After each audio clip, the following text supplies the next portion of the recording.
Where am I? Who am I? What's going on here? Joe had an idea that I actually thought was really fun. You want to tell him, Joe? Yeah. Thinking maybe we could bomb something? Oh, sorry, Mr. President. We're gonna need to hang back here for a tick. Sound good. Who's that guy?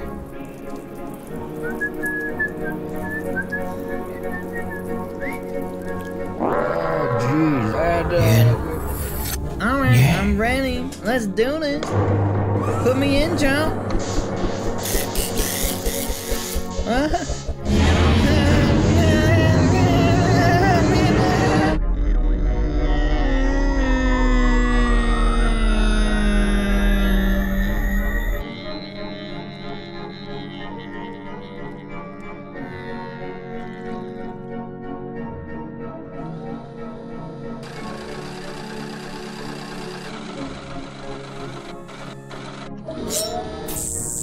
When you look at it from that perspective, things actually start to make sense. Welcome back, beautiful and amazing human beings. This is Luke Gradowski of WeAreChange.org. Lots of utter absurd news right now, especially with many people and institutions trying to scrub information away from you. Don't worry, we got that. Plus, a lot of very interesting questions surrounding what did the FBI actually know here. And we're going to get into that, plus a lot more, all on this independent media organization. But before we do, the small visceral clip that we played in the beginning of this broadcast was by a Post America. The full link to the video is in the description below. I was just introduced to this creator, and I think they're definitely putting out some interesting stuff, which is pretty good. So yeah, after this video, check them out. Some would say the videos are bizarre, but I would say our society is bizarre, especially with the latest news that we're getting. That Kamala Harris will be doing a special event, a one-on-one with Mr. Bill Clinton. Yes, I kid you not, on empowering women and girls in the United States. Yes, the same Bill Clinton with extensive ties to individuals like Mr. Epstein, and also Kamala Harris here, which looks like she was pictured next to Ghislaine Maxwell, leaving many people, including myself, asking, was Mr. Epstein not available for this meeting? Since, of course, both participants, especially Bill Clinton, has an absolutely horrid record of what they did to women. Yes, the same Bill Clinton that ditched Secret Service in order to fly on Mr. Epstein's private plane, who is now being noted as a, quote, champion of women and girls, which is leaving a lot of people like Virginia Giuffre asking and saying, what? So yeah, as that's happening, and people are responding with their favorite gifs of Mr. Bill Clinton. In other very interesting news, we have the German Chancellor Angela Merkel and canceling the 5-day ultra-strict draconian lockdowns that she set forward for Germany for the next 5 days. This is, of course, a story we talked about in full detail yesterday, talking about how ridiculous, insane this move was, as well as the moves made by other countries in the world that are imposing the strictest of lockdowns. And now, Angela Merkel, the German chancellor, agrees with me, and she canceled this 5-day ultra-strict lockdown, apologized, and said that she takes full personal responsibility for all the backlash and anger the German people are feeling towards the government. Now, as one country takes a step back from being a fully draconian, technocratic nightmare state, another state, the United States, is moving forward with it, as of course Joe Biden and many other establishment figures are using a tragedy that unfolded in Colorado recently in order to push for more power and control for themselves. This, of course, as the U.S. intelligentsia keeps moving closer and closer to making any form of dissent illegal, as they are becoming closer to ruling people extremists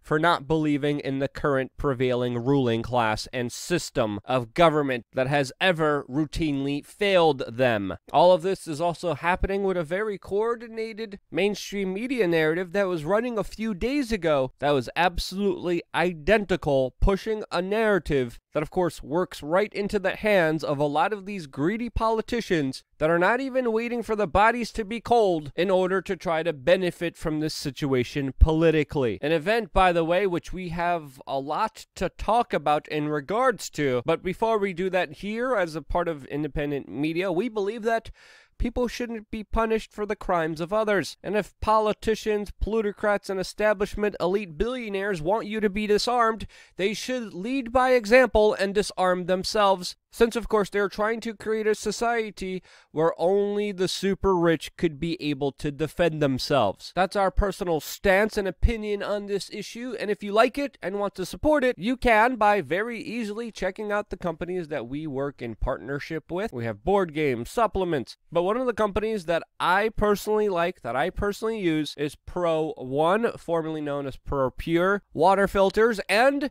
if you're not a fan of microplastics, heavy metals, other additives to your water supply, well, you should definitely get yourself a water filter. They have a 30-day money-back guarantee, free shipping, and to me, this is a lot better, a lot smarter than literally going to the big supermarkets and picking up bottled of small drinking waters, which are absolutely horrible for you, the environment, and just a big old waste of frickin' time. I'm a lot happier with my water filters. I think you will be too. And if you want them, click the link right now in the description below to find out more information about Pure One. And in doing so, you also support this independent media broadcast, and because you do, thank you so much. Seriously, stay away from the fluoride, microplastics, and all the other heavy metals and all the other crap they put in. I'm gonna stop. Now, something very interesting happened after, of course, the tragic events in Colorado, and that was a lot of social media and mainstream media vultures coming in and literally feasting on this horrible event, trying to push an agenda and a narrative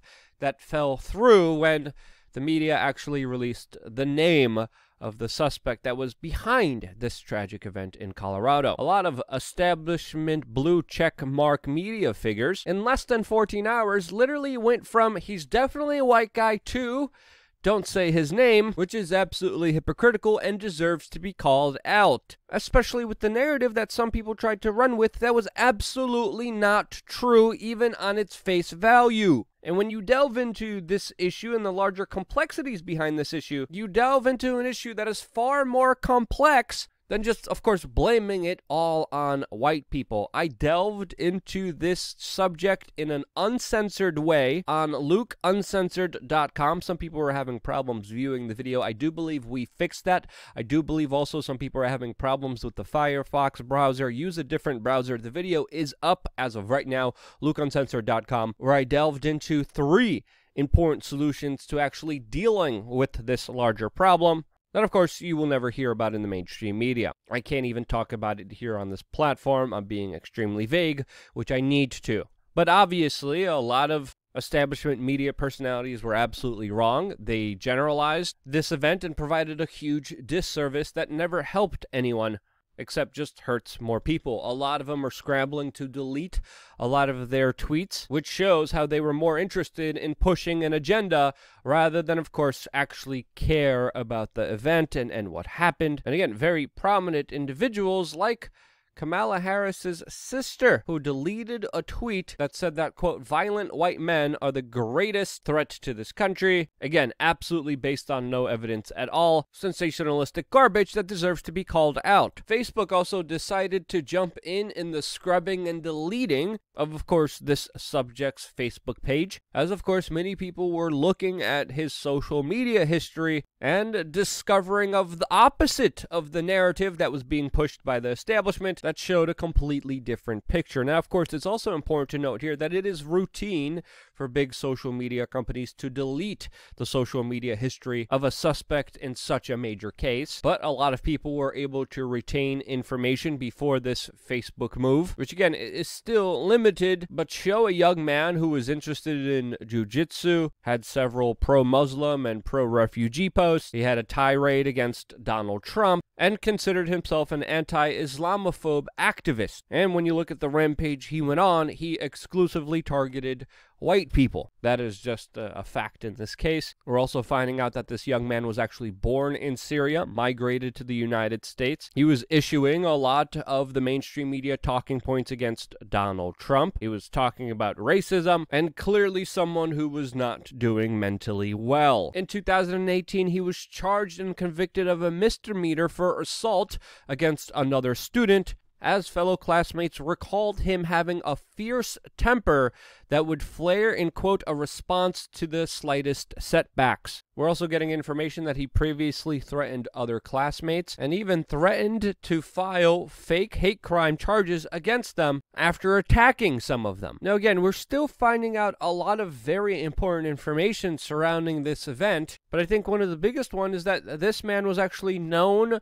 to the FBI. Yes, according to the New York Times, this 21-year-old was known to the Federal Bureau of Investigations because he was linked to an other individual that was currently under investigation by the FBI. So the FBI knew who he was, and yet again failed to stop this event from unfolding. We're talking about the Federal Bureau of Investigations with the full might and power of the federal government that has the capabilities to spy, track, and database every single human being, that has routinely been asking for powers and been getting them throughout the last few decades in order to stop these events, which they continue to fail to do so. And when you look at some of the previous reporting about this individual's, a lot of the writings were on the wall. He was described as mentally ill, extremely violent, and according to some sources that haven't been corroborated,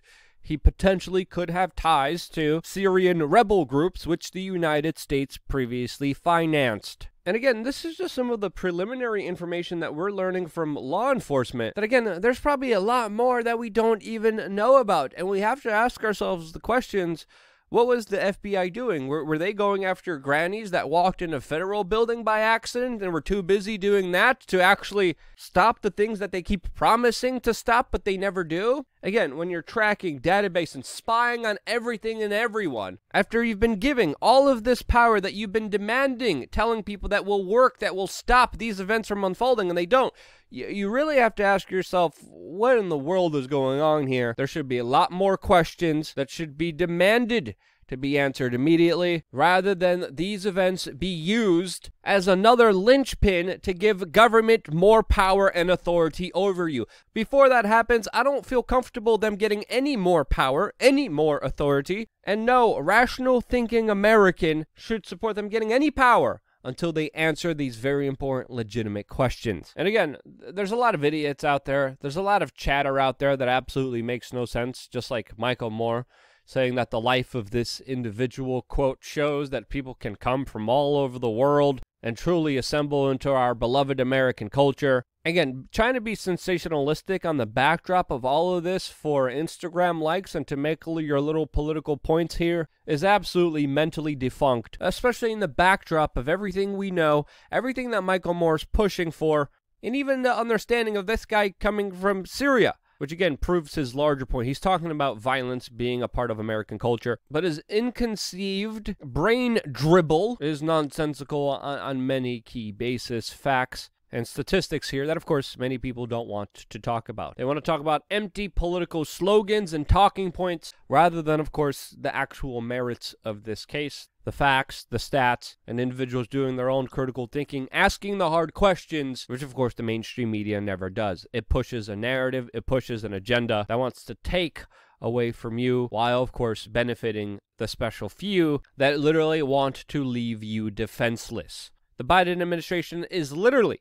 trying to use this event to push in legislation, to push in laws that would allow police officers to break down your door and steal away your ability to defend yourself as a legal, law-abiding citizen. Again, law-abiding citizens follow the rules. Criminals usually don't. The bigger fact here also is that the events that unfolded in Boulder happen almost routinely every single day in Chicago, a place with some of the most strictest regulations and control measures against people being able to defend themselves.